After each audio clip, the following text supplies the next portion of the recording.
Bismillahirrahmanirrahim. Assalamualaikum warahmatullahi wabarakatuh. Alhamdulillah alladzi nazzala ahsanal hadithi kitaban mutasyabihan mathaniya taksha'irru minhu juludul ladzina yakshawna rabbahum thumma talinu juluduhum wa qulubuhum ila dzikrillah. Dzalika hudallahi yahdi bihi man yasha' wa man yudlilillahu fama lahu min had. Asyhadu an la ilaha illallah wahdahu la syarika lah wa asyhadu anna Muhammadan abduhu wa rasuluh sallallahu alaihi wa alihi wa sahbihi wa sallama tasliman katsira. Amma ba'd. Allahumma anfa'na bima 'allamtana wa 'allimna ma yanfa'una. Ikhwani fillah, as'alani Allah wa iyyakum. Patut kita bersyukur kepada Allah Tabaraka wa Ta'ala. Alhamdulillah, di kesempatan malam ini kembali kita dimudahkan Allah untuk bisa meluangkan waktu bermujalasah di majlis yang mulia ini. Dan tentu kita berharap semoga Allah jadikan pertemuan kita ini satu pertemuan yang kita semua mendapatkan limpahan rahmat-Nya, dan perpisahan usai pertemuan ini perpisahan yang kita semua mendapatkan ampunan-Nya. Allahumma ij'al jam'ana hadha jam'an marhuma wa tafarruqana ba'dahu tafarruqan ma'suma. Ikhwani fillah, tidak jarang dalam memahami sesuatu itu tidak mudah. Ada kalanya kita di dalam memahami sesuatu itu susah. Apa yang kita butuhkan? Yang kita butuhkan adalah zarbul amsal. Kita butuh apa? Permisalan-permisalan, yaitu memberikan analogi tentang sesuatu yang mempunyai sisi kesamaan untuk memahami sesuatu itu. Itu namanya zarbul amsal, memberikan perumpamaan. Oleh karena itu Allah Subhanahu wa taala berfirman, misalnya dalam surat Al-Hasyr Allah berfirman, "Lau anzalna hadzal Qur'ana 'ala jabalin la ra'aitahu khashi'an mutasaddian min khasyatillah." Sekiranya kami turunkan Al-Quran itu kepada gunung, niscaya kau akan mendapatinya tertunduk dan hancur lebur min khasyatillah, karena takut kepada Allah, takut tidak mampu menunaikan amanah yang ada dalam Al-Quran yang berupa perintah-perintah, larangan-larangan. Apa Allah katakan kemudian? Wa tilkal amsalu nadribuha linnas. Itulah permisalan-permisalan yang kami berikan kepada manusia, la'allahum yatafakkarun, supaya mereka berfikir betapa dahsyatnya Al-Quran itu. Jadi Allah berikan apa? Al-amsal, perumpamaan. Seperti Allah juga firmankan dalam surat Ibrahim, Allah Jalla wa'ala berfirman, wa yadhribullahu al-amsala lin-nasi la'allahum yatadhakkarun. Dan Allah memberikan permisalan-permisalan. Wa yadhribullahu al-amsal, Allah memberikan apa?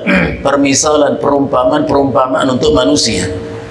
La'allahum yatadhakkarun, supaya mereka mengambil pelajaran. Jadi diberikan permisalan untuk kita renungkan, kita cerna, kita pahami, dan ambil pelajaran. Karena mengetahui sesuatu itu beda dengan memahami sesuatu. Orang yang tahu belum tentu paham. Yang paham pasti tahu. Allah perintahkan kita memahami, bukan sekedar tahu gitu. Ya. Orang yang tahu suatu kebenaran lantas tidak mengerjakan kebenaran itu, maka dia tidak tahu, dia tidak paham. Orang yang mengetahui kebaikan dan kemanfaatan yang berupa perintah-perintah namun tidak dikerjakan itu perintah, maka sama dengan tidak paham. Dia tahu tapi tidak paham. Kalau orang tahu keburukan-keburukan yang ada di setiap larangan-larangan Allah tapi masih dikerjakan, berarti dia tahu itu buruk tapi nggak paham. Hanya dia paham, pasti ditinggalkan keburukan itu. Maka dalam Al-Quran banyak disebutkan al-amthal, perumpamaan-perumpamaan. Mari kita perhatikan beberapa ayat yang memberikan untuk kita al-amthal. Yang pertama, sedekah dan atau infak. Kalau Bapak ditanya, Bapak tahu nggak apa itu makan, apa itu minum? Kita pasti mengatakan, ya tahu saya. Masa nggak tahu makan minum? Tiap hari saya tuh makan dan minum. Pasti begitu jawabannya. Tapi kalau kita bertanya, Bapak paham nggak apa itu infak dan sedekah? Semestinya jawabannya sama. Ya pahamlah. Orang setiap hari saya infak sedekah. Begitukah kira-kira? Antum yakin infak setiap hari? Sedekah setiap hari? Kalau tidak, berarti tidak paham. Padahal Nabi SAW mengingatkan kita, tidak satu hari pun terbit matahari untukmu. Kau mendapati cahaya matahari menghangatkan tubuhmu, maka kau wajib bersedekah sebanyak ruas tulang pada tubuhmu. Berapa ruas tulang tubuh kita? Rasulullah mengatakan salasu mi'atin wa sittuna mafsalan, 360 persendian ruas. Andai setiap ruas ini kita sedekah 1.000 rupiah, berarti 360.000. Asal tengok matahari kita infak sedekah 360.000. Itu baru suami ya, belum istrinya. Itu kalau istri 1. Kalau istri 4 lain lagi kisahnya. Punya anak-anak lebih banyak lagi. Pertanyaan, siapa yang mampu?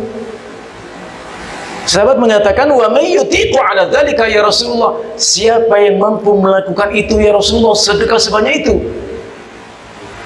Jangankan yang miskin, yang kaya belum tentu mampu itu.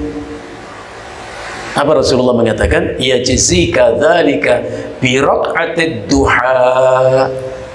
Cukup kau gantikan sedekahmu sebanyak itu dengan sholat 2 rakaat di waktu duha. Pertanyaan kita kemudian, kalau nggak punya apa yang kita infakkan, apa kita ganti dengan sholat duha? Jangan-jangan sholat duha juga enggak, infak sedekah pun tidak. Masya Allah. Dan banyak orang berpikir infak sedekah itu adalah sesuatu yang merugikan, bukan menguntungkan, karena hilang. Masya Allah. Orang yang tidak sedekah, maka dia merasa sedekah itu sia-sia. Lagi-lagi saya katakan, andai kita mengatakan sedekah itu tidak sia-sia, bahkan bermanfaat, pasti nggak berhenti bersedekah. Sifat manusia selalu mencari keuntungan, menghindari kerugian. Orang yang tidak infak sedekah menganggap sedekah itu rugi. Makanya Allah memberikan permisalan, sehingga kita tahu infak sedekah itu rugi atau untung. Dalam Al-Quran surat Al-Baqarah 261, Allah Azza wa Jalla berfirman, Mathalul ladzina yunfiquna amwalahum fi sabilillah. Perumpamaan orang-orang yang menginfakkan sebagian hartanya di jalan Allah. Maknanya fi ta'atihi. Jadi fi sabilillah bimana fi ta'atihi. Di jalan Allah itu maknanya dalam ketaatan kepada Allah. Maka kalau kita infak sedekah bukan hanya karena iba, kasihan sama orang itu, tidak. Bukan karena punya lebih, ya, tapi mengamalkan perintah Allah. Maka Allah berfirman, liyunfiq dzu sa'atin min sa'ati. Yang punya kelapangan rizki berinfaklah sesuai dengan kelapangan rizkinya. Wa man qudira alaihi rizquhu falyunfiq mimma ataahu Allah. Dan siapa yang disempitkan Allah rizkinya, diberi Allah sedikit rizkinya, pun infaklah sesuai dengan apa yang Allah berikan kepada kita. Allah serupakan infak sedekah kita itu kamathali habbatin ambatat sab'a sanabil, sama halnya dengan sebutir benih atau biji yang diletakkan di media tanam yang bagus, yang subur. Maka sebutir benih tadi menumbuhkan 7 tangkai. Fi kulli sumbulatin mi'atu habbah, dan pada setiap tangkai itu terdapat 100 biji. Jelas Allah memberikan tanzim. Andai kita hanya punya uang 1.000 rupiah, itu yang mampu kita infakkan karena Allah, maka kalau ganti dengan 7 kali 100, 700 itu kalau 1.000. Bagaimana kalau 10.000? Bagaimana kalau 100.000? Bagaimana kalau 1 juta? Kalikan 700. Kesimpulannya, kalau kita mau mengerti, infak itu menguntungkan atau merugikan. Andai kita mengatakan, oh menguntungkan, tapi nggak pernah infak, berarti tahu tapi nggak paham. Diberikan perumpamaan supaya kita faham. Ya, wa yadribullahu al-amsala lin-nasi la'allahum yatadzakkarun, supaya mereka ambil pelajaran. Ya. Jadi bukan sekedar tahu gitu loh. Maka ilmu itu mengharuskan kita mengamalkannya, bukan sekedar menyimpan sebagai pengetahuan saja, tidak. Wallahu yudha'ifu liman yasha'u wallahu wasi'un 'alim. Dan bahkan Allah melipat gandakan balasan amal baik itu bagi orang yang Allah kehendaki. Bukan hanya 700, bahkan sampai kelipatan-kelipatan yang tidak terbilang. Masya Allah. Dan Allah Maha Luas karunia-Nya dan lagi Maha mengetahui perbuatan hamba-hambanya. Dalam urusan infak tidak sekedar memberi. 267-nya Allah memberikan petunjuk kepada kita berkaitan dengan masalah infak sedekah ini. Allah berfirman, ya ayyuhalladzina amanu, wahai orang-orang yang beriman. Allah sebut sifat, bukan nama, bukan suku bangsa, bukan warna kulit, bukan, sifat. Ya ayyuhalladzina amanu, hai orang-orang yang beriman. Fadilatul Syekh Muhammad bin Salih Al-Utsaimin mengatakan, kalau kau membaca ayat yang manapun dari Al-Quran dan kau dapati firman Allah, ya ayyuhalladzina amanu, hai orang yang beriman, Allah sebut sifat, maka munculkan di hatimu at-taraji, harapan, permohonan. Untuk apa? Agar Allah menjadikan kita satu di antara orang yang Allah sebutkan sifatnya itu. Munculkan di hati kita. Jadi kita harus belajar berinteraksi dengan Al-Quran. Wahai orang-orang yang beriman. Pertanyaan, kita orang beriman atau tidak? Iya, maka dengarkan. Apa yang Allah sampaikan ini? Munculkan di hati kita, Allahumma ij'alni minhum. Ya Allah, jadikan aku satu di antara orang yang kesebutkan sifat mulia itu, yaitu iman. Karena Allah nggak sebut nama, nggak sebut suku dan bangsa, tidak. Allah sebut sifat.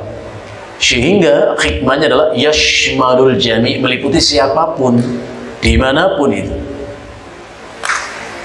Dan andai kita merasa bagian dari orang yang beriman, tentu memberikan atensi atas kalam Allah ini, karena dipanggil, hai orang-orang yang beriman, anfiqu, kata perintah, anfiqu, berinfaklah kalian, sisihkanlah sebagian apa yang kalian miliki, yang kami berikan itu untuk kalian, min thayyibati ma kasabtum. Infakkanlah sebagian dari apa yang kalian usahakan yang baik-baik. Ingat, min thayyibat. Bukan min khabithati ma kasabtum, enggak begitu bunyi ayat. Tapi apa? Min thayyibati, dari yang baik-baik di antara apa yang kalian usahakan. Ada orang bertanya, Ustaz, Ana punya simpanan deposito di bank cukup banyak dan bunganya itu besar. Rupanya ikhwan kita ngerti itu haram, tapi dia terusik dengan jumlah besar itu tadi. Dia mengatakan, boleh nggak kami ambil bunga bank itu dan kami sedekahkan, kami infakkan. Saya bilang, subhanallah, antum saja nggak mau memakannya karena haram, kok malah dikasih orang untuk dimakan? Hah? Allah mengatakan, anfiqu min thayyibati ma kasabtum, berinfaklah dengan yang baik dari apa yang kau miliki, bukan yang buruk. Tapi kan mubadzir. Mubadzir itu hanya boleh diidhofahkan, dinisbatkan kepada yang halal. Yang haram tidak ada kata mubadzir.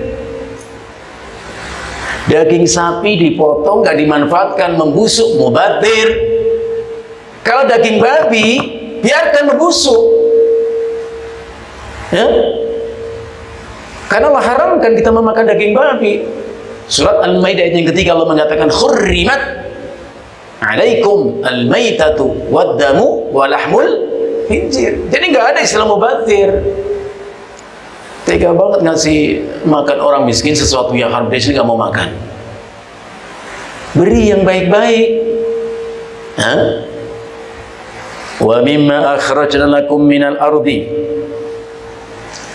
dan infaklah dengan yang baik-baik dari apa yang kami keluarkan untuk kalian dari bumi, hasil pertanian kita, hasil tanaman kita.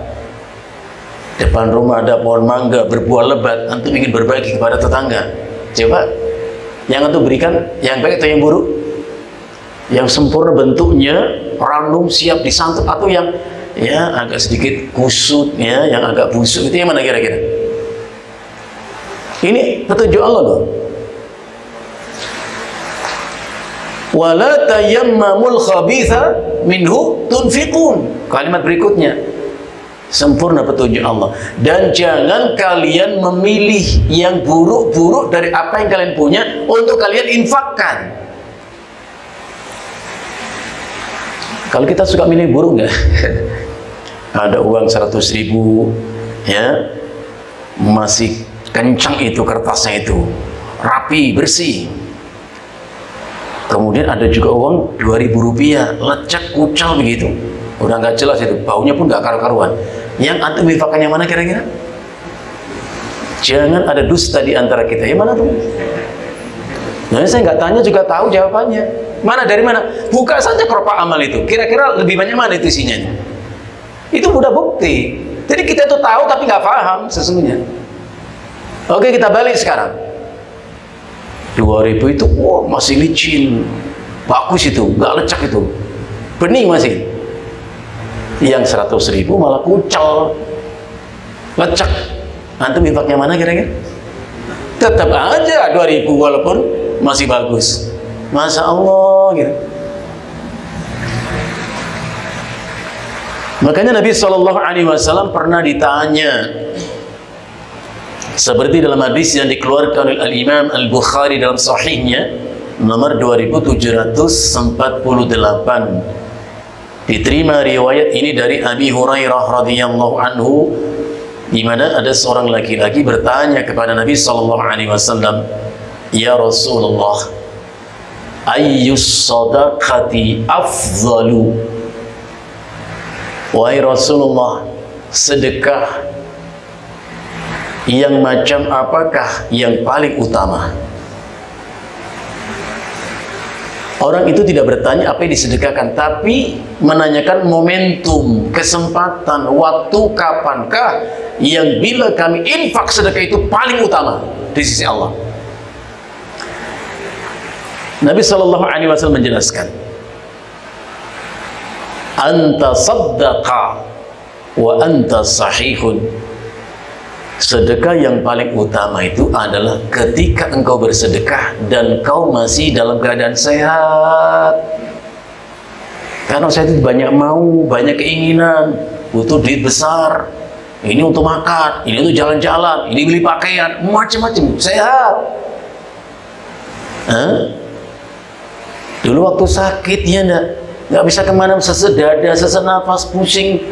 Ya Allah, sembuhkan aku. Nanti kalau saya pengen ke masjid. Sekarang udah sembuh, ke masjid? Enggak. Puncak macet, Bogor macet, Bandung macet. Macet tetap aja segini. Longgarnya. Masya Allah. Jadi sedekah yang utama itu ketika masih sehat. Jangan nunggu sakit. Ya sudah gak enak makan, gak enak apa-apa gitu. Jangan. Yang kedua, wa anta harisun, dan kau memiliki keinginan yang kuat untuk mempertahankan hartamu itu. Banyak punya keinginan. Ta'malul ghina.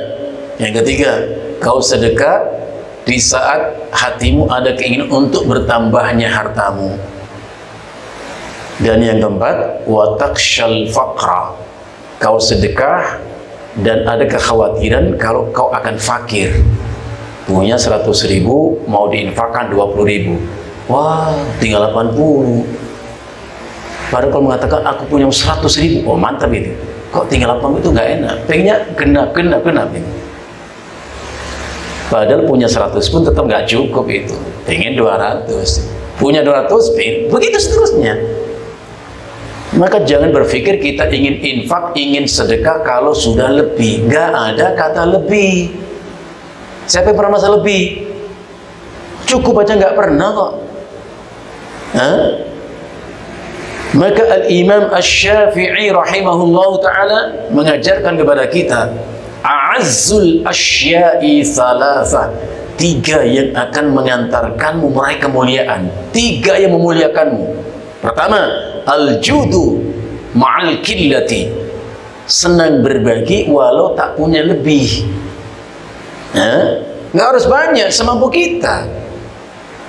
Keinginan memberi itu yang utama, yang mulia. Sebenarnya menggambarkan dalam surat Al-Hasyr ayat yang ke-8, ayat yang ke-9 berkaitan dengan sifat orang-orang Ansar. Allah mengatakan, wa yu'thiruna ala anfusihim walau kana bihim khassasah.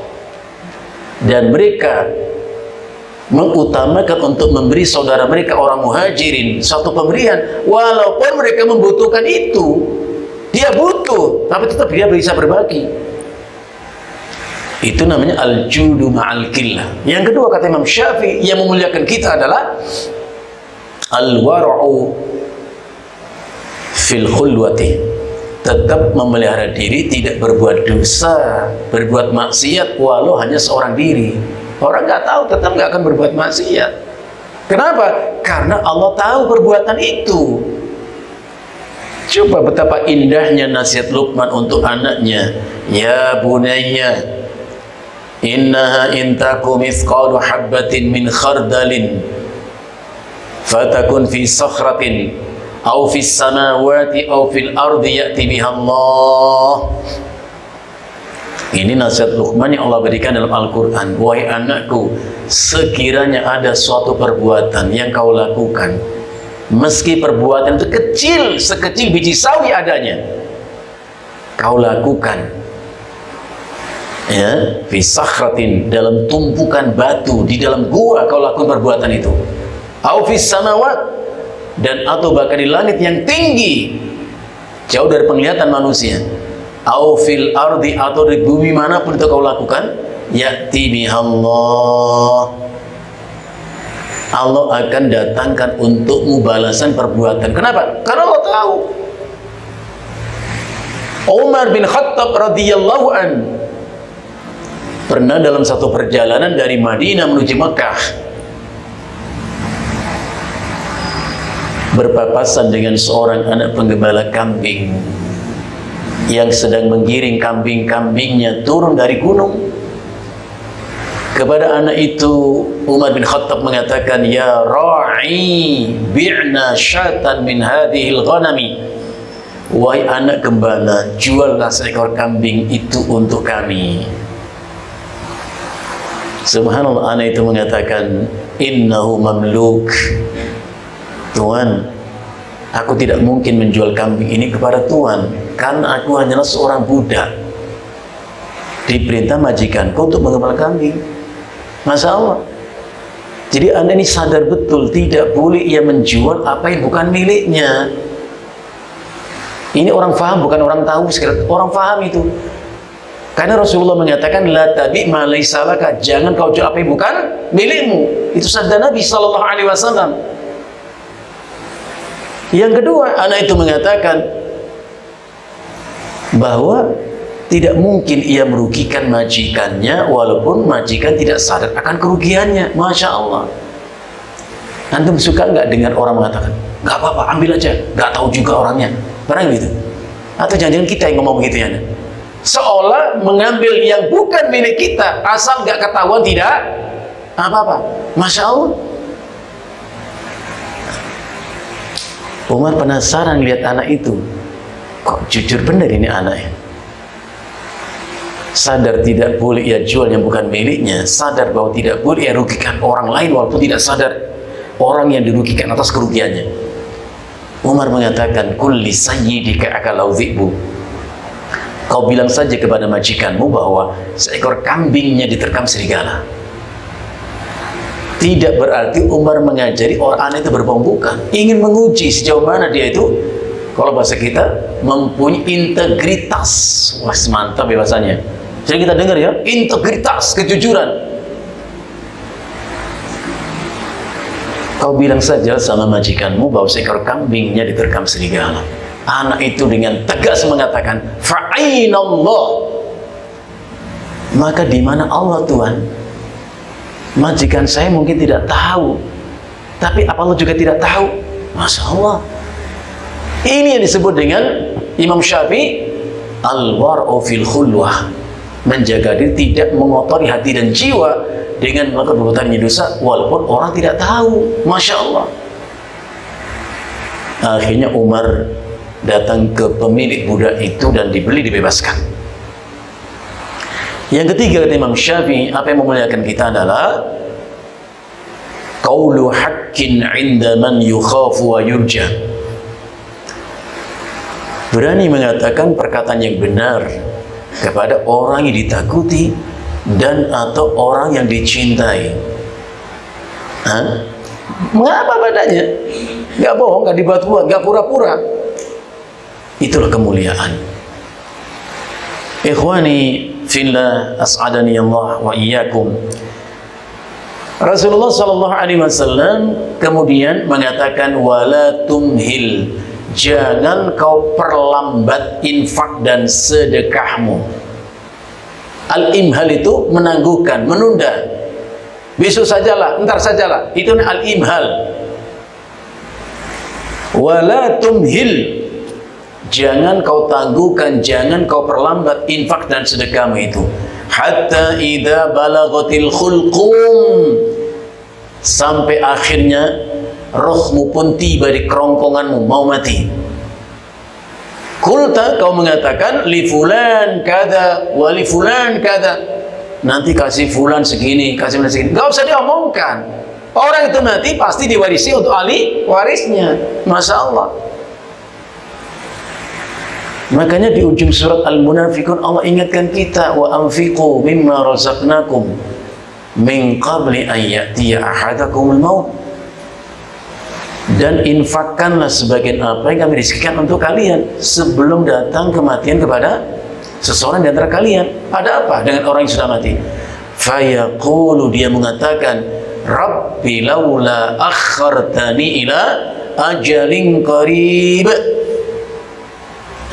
fa'as-saddaqa wa aku minas salihin. Ya Rabb, andai kau berkenan, tangguhkanlah kematian kami dalam waktu yang singkat, sekejap pun tak mengapa. Untuk apa? Fa'as-saddaqa, agar aku bisa bersedekah, berinfak, wa aku minas salihin, dan aku menjadi bagian orang-orang yang saleh. Ini perumpamaan pertama tentang sedekah. Pertanyaan kita, ngerti atau sekedar tahu? Ya, dikasih pelajaran Allah supaya kita mengerti. la'allahum yatadzakkarun, supaya mereka mengambil pelajaran. Kesimpulannya, infak ternyata bukan merugikan, tapi justru menguntungkan. Perumpamaan yang kedua di antara yang Allah sebutkan dalam Al-Quran, surat Al-Jumu'ah ayat yang kelima, Allah subhanahu wa ta'ala berfirman, mathalul ladzina khummilut tawrata, perumpamaan orang-orang yang diberikan untuk mereka at-Taurat, kitab Taurat, dihadirkan untuk mereka nabinya, rasulnya Musa alaihissalam membawa syariat Taurat sebagai petunjuk bagi mereka, cahaya yang menerangi hidup mereka. Tsumma lam yahmiluha, lantas mereka tidak mengimaninya, bahkan mendustakannya. Masya Allah, dicampakkan itu ajaran nabinya itu. Orang seperti itu kata Allah, kamathalil himari, mereka itu seperti keledai. Allah yang berfirman, orang yang Allah berikan Alkitab At-Taurat lantas tidak diamalkan syariatnya, Allah sebut dengan kamathalil himari yahmilu asfara, seperti keledai yang mengangkut asfara, yaitu kitab-kitab yang penuh manfaat. Tapi apa boleh kata, keledai hanyalah binatang, tidak tahu di punggungnya itu sesuatu yang bermanfaat. Ilmu di situ ada, karena dia hanyalah binatang, hanya merasa beban berat daripada apa yang dipikulnya itu. Syekh Abdurrahman bin Hasan Al-Syekh dalam Fathul Majidnya mengatakan, Allah banyak sebutkan kisah-kisah dalam Al-Quran tentang orang-orang Yahudi. Kenapa? Beliau mengatakan supaya kita mengambil pelajaran, jangan mencontoh sifat dan karakter mereka. Nah, sekarang kita mengambil komparasi pembanding. Mereka diberi kitab Taurat, kita diberi kitab Al-Quran. Apa benar kita bisa mengambil manfaat dari Al-Quran? Membaca Al-Quran mungkin beban, butuh waktu, ya, butuh pikiran, lelah. Tapi tak mengapa selama itu mendatangkan manfaat. Atau Al-Quran kita campakkan di belakang punggung kita tanpa kita pelajari, atau seperti apa? Bahkan dalam hadis yang dikeluarkan oleh Al-Imam Abu Dawud dalam kitab Sunannya, Al-Imam Al-Bukhari juga sebutkan di kitab Sahihnya dari Abu Musa Al-Ash'ari radhiyallahu anhu, Nabi SAW memberikan perumpamaan supaya apa? Supaya kita paham, bukan sekedar tahu, paham. Apa Rasulullah SAW mengatakan, mathalul mu'min alladhi yaqra'ul Qur'an kamathalil utrujati, perumpamaan orang yang beriman dan senang membaca Al-Quran, memahami Al-Quran, mengamalkan Al-Quran kalau berupa perintah dan meninggalkan yang dilarang oleh Al-Quran, itu seperti utrujah. Utrujah itu buah, jenis buah-buahan. Rihuha thayyibun wa ta'muha khulwun. Ya, aromanya itu harum, ya, semerbak harum itu baunya itu, dan rasanya pun lezat dan manis nikmat. Itulah utrujah. Yang kedua kata Nabi, wa mathalul mu'min alladzi la yaqra'ul Qur'an, dan perumpamaan orang yang beriman tapi tidak gemar membaca Al-Quran, kamathalit tamrati, sama halnya dengan buah kurma, semisal dengan buah kurma, la rihalaha wa ta'muha khulwun, kurma itu tidak ada aromanya, nggak ada baunya, tapi rasanya sedap dan manis. Wa mathalul munafiq alladhi yaqra'ul Qur'an, dan perumpamaan orang munafik yang membaca Al-Quran. Tentu membaca Al-Quran bukan ta'abbud dan bukan karena ibadah. Mungkin untuk mencari celah bagaimana menghantam orang Islam dengan kitab sucinya itu, dicari celahnya. Nabi gambarkan ar-raihana, seperti buah raihana. Cirinya apa? Rihuha tayyibun wa ta'muha murrun.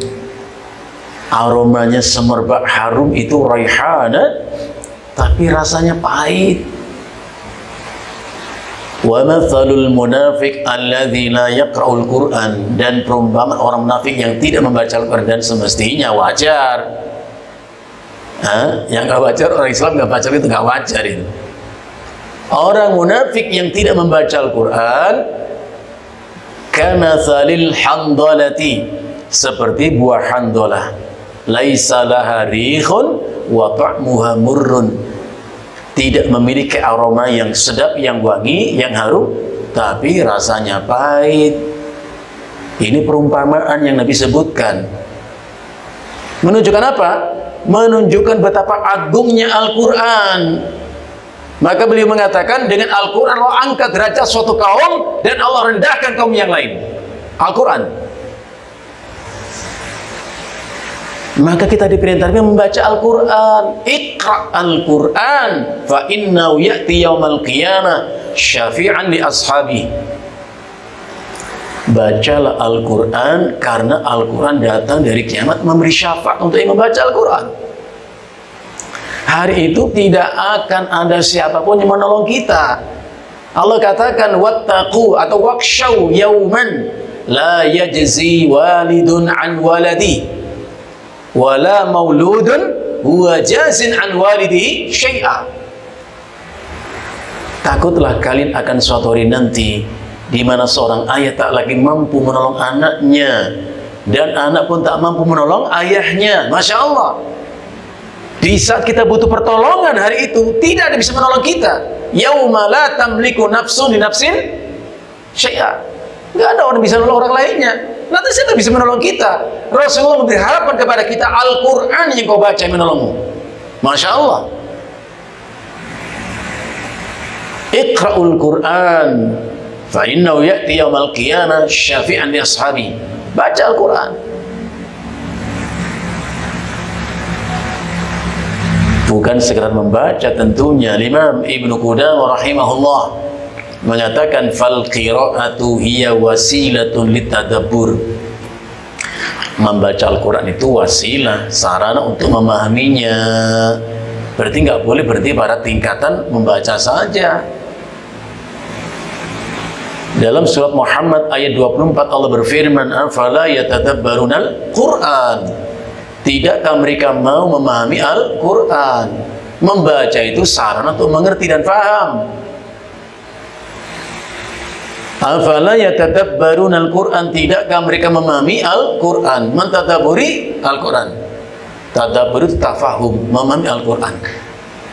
Am ala qulubin aqfaluha, atau ke hati mereka sudah terkunci.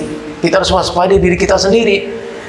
Kalau lisan tak lagi rindu melantunkan Al-Quran, kalau hati tak lagi rindu memahami Al-Quran, Allah kasih isyarat, patut hati sudah terkunci. Itu na'udzubillah, thumma na'udzubillah. Bahkan Rasulullah mengatakan, yuqalu li sahibil Quran. Nanti di akhirat akan dikatakan kepada sahibul Quran. Man huwa sahibul Quran? Siapa itu sahibul Quran? Tentu yang punya Al-Quran, selalu membacanya, memahaminya, mengamalkannya. Kalau berupa perintah, meninggalkan yang dilarang Al-Quran. Itu namanya sahibul Quran. Kepada sahibul Quran nanti dikatakan dari kiamat, Iqra wartaqi warattilhu kama kunta turattilu fid dunya. Masya Allah. Dikatakan kepada mereka, bacalah Al-Quran dan naiklah. Irtaqi, irtiqa itu artinya naik. Karena surga itu ada 100 tingkat. Rasulullah Shallallahu Alaihi Wasallam dalam riwayat yang dikeluarkan Imam Bukhari dalam Sahihnya nomor 2790, Rasulullah mengatakan, Inna fil jannati mi'ata darajatin. Surga itu mempunyai 100 tingkat. Ma bainad darajataini kama bainas sama'i wal ardi. Yang antara tingkat satu ke tingkat yang atasnya itu sama dengan jarak bumi dan langit. Fa idza sa'altumullaha, maka kalau kalian minta kepada Allah satu permintaan, fas'aluhul firdaus, maka mintalah surga Firdaus. Fa innahu awsatul jannati wa a'lal jannati, karena Firdaus itu surga yang paling tinggi, yang paling utama. Jadi sambil masuk surga itu membaca Al-Quran. Iqra wartaqi, baca dan naiklah. Warattilhu kama kunta turattilu fid dunya, dan tartilkan itu Al-Quran seperti kau tartilkan di dunia. Fa inna manzilataka fil jannati inda akhiri ayatin taqra'uha, karena tempatmu di surga itu pada akhir ayat yang kau baca. Masya Allah. Jadi dengan demikian, kalau kita renungkan tamsil ini, kita ini kira-kira masuk yang mana? Apakah seperti buah utrujah yang sedap, harum itu aromanya dan manis lezat rasanya, ataukah hanya seperti buah korma yang tidak ada aroma tapi manis rasanya, atau buah royhana, sedap aromanya, harum aromanya, tapi rasanya pahit, dan na'udzubillah seperti buah handola, nggak ada baunya tapi pahit rasanya. Kalau kita mau merenung, kira-kira masuk yang mana, Pak? Nggak usah dijawab dengan kata, tapi Bapak tahu jawabannya. Jadi hadis ini mentarget kita untuk membaca Al-Quran. Kalau Bapak ditanya, tadi sudah makan siang? Alhamdulillah. Habis salat isya pulang, mau makan malam? Insya Allah saya mau makan malam. Kalau ditanya sebaliknya, tadi sudah baca Al-Quran? Alhamdulillah sudah. Nanti mau baca lagi? Insya Allah saya baca lagi. Begitu harusnya. Tadi aja nggak baca Al-Quran, habis ini juga lagi ingin baca Al-Quran, terus mau apa kita?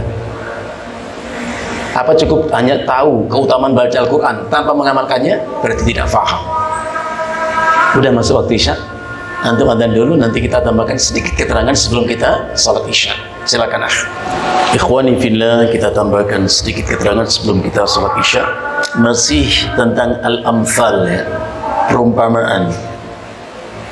Jadi diberikan perumpamaan supaya kita memikirkan dan kemudian mengambil pelajaran.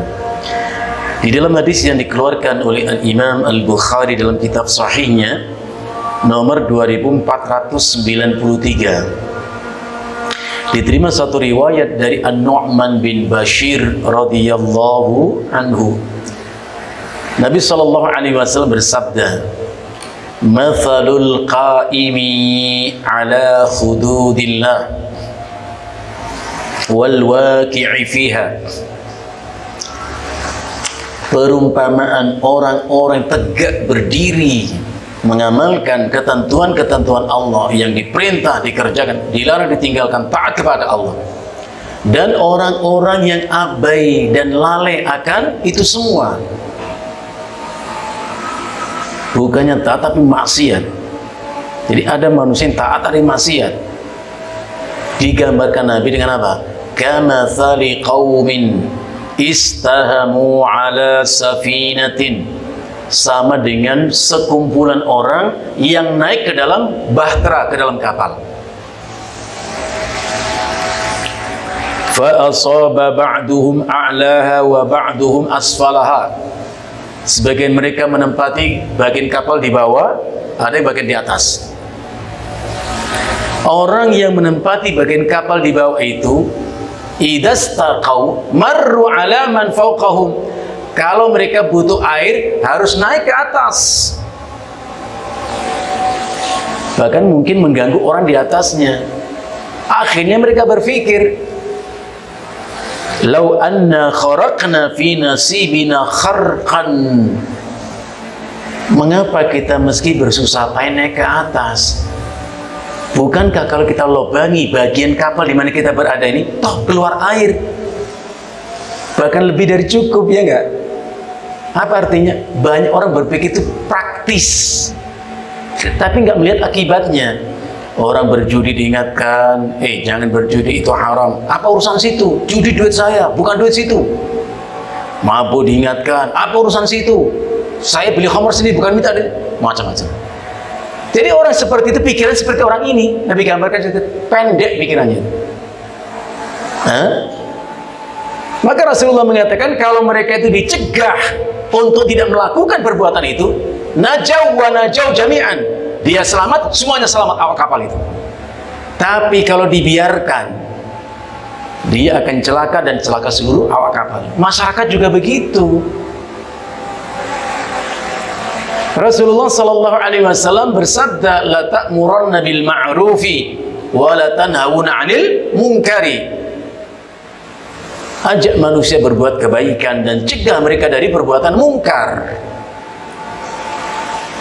Aw la yushikunallahu ay yab'atha 'alaikum 'iqaban minhu. Kalau itu tidak lagi kalian lakukan, enggak ada lagi yang mengingatkan satu sama lainnya, enggak ada mengajak kebaikan, mencegah kemungkaran, maka akan Allah segera turunkan azab untuk kalian semuanya, termasuk yang tidak berbuat maksiat, kena azab.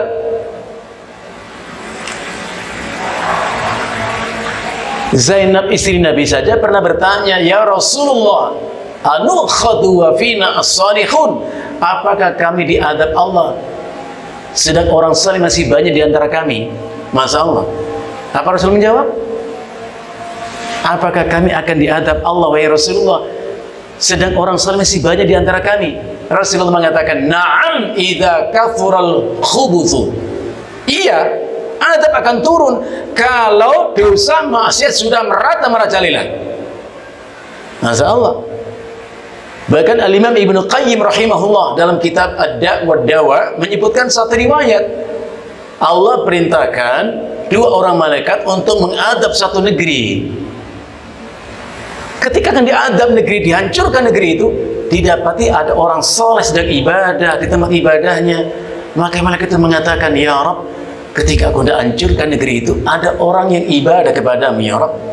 Apa Allah mengatakan? Anbihi ibda. Awali kau hancurkan negeri itu dengan orang yang ibadah itu. Kenapa? Karena mereka diam melihat kemungkaran. Masya Allah. Ketika adab itu sudah turun, orang yang soleh berdoa, Allah makshif anna, ya Allah hilangkan wabah, hilangkan para bahaya. Fala yustajabu lakum, Allah tidak lagi dengar doamu itu. Jadi salah satu di antara doa tidak dijawab sebabnya yaitu tidak lagi ditegakkan amar ma'ruf dan nahi mungkar. Ikhwani fillah, inilah al-amsal yang Allah berikan kepada kita, dan masih banyak ayat yang menjelaskan hal seperti itu. Ya, diberikan Allah contoh-contoh supaya kita mengerti dan memahami. Karena banyak kita salah, seolah Allah perintahkan itu merugikan kita, membatasi hak kita. Enggak, itu menguntungkan. Allah Subhanahu wa taala berfirman, ya ayyuhalladzina amanu stajibu lillahi walir rasuli. Hai orang yang beriman, penuhilah seruan Allah dan Rasulnya. Idza da'akum lima apa? Yuhyikum. Ketika Allah dan Rasulnya mengajakmu untuk sesuatu yang menghidupkanmu. Ulama mengatakan yuhyikum artinya yus'idukum, yang membahagiakanmu. Allah tidak mengatakan lima yumitukum, nggak ada. Penuhilah panggilan Allah dan Rasulnya ketika Allah mengajak untuk mendapatkan kematian, enggak. Allah mengatakan lima yuhyikum, kepada sesuatu yang menghidupkanmu, memberi kehidupan yang bahagia, yang mulia. Jadi nggak ada perintah Allah yang membuat kita sengsara, tidak. Justru semua yang Allah larang dari kita itu akan mencelakakan kita. Nas'alullah al-'afwa wal-'afiyah. Sallallahu ala nabiyyina Muhammadin wa ala alihi wa sahbihi wa sallam. Terima kasih kepada Ustaz Khalid. Inna Allah wa malaikatahu yusalluna